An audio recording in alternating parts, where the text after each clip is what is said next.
ang lulutuin po natin ngayong araw na to ay paksiw po at ready na po yung mga ingredients para sa ating recipe ngayong araw na ito. At kung bago pa kayo sa aking YouTube channel, huwag niyo pong kalimutan mag-subscribe, like at i-share ang aking video.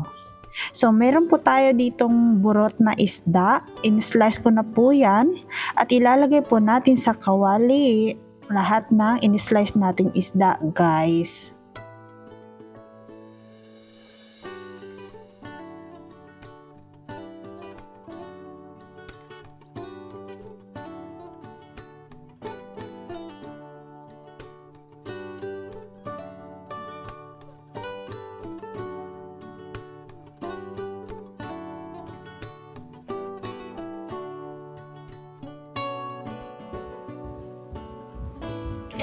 At maglalagay rin tayo ng sili, pulang sili, luya na in-slice nating pahaba,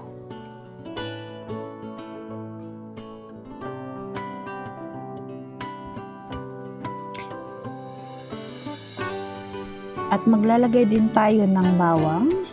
Chinap ko po siya sa maliliit, guys, para absorb na absorb. At syempre ang kasunod po ay sibuyas. Isang pirasong sibuyas po.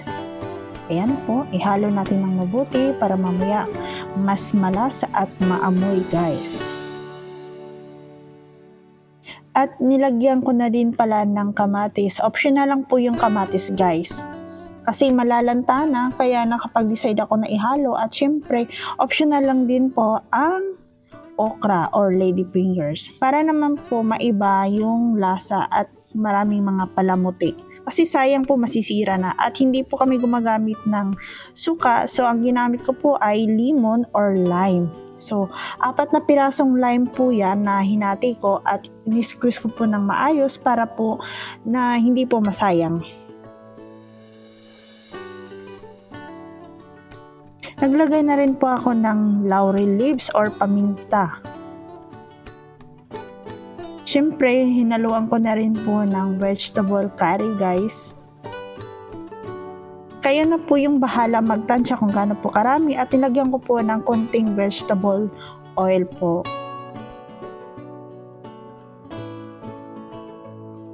At naglagay na rin po ako ng iodized salt. So, pagtansyahin nyo po kung gaano po karami yung ilalagay ninyong asin or iodized salt po. At naglagay na rin po ako ng black sauce or toyo.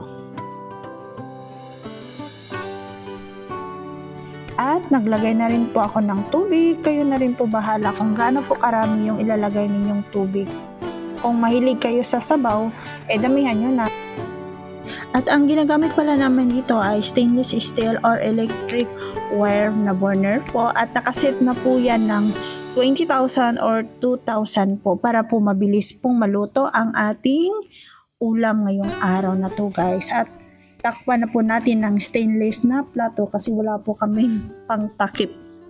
So, plato po yung ginagamit namin.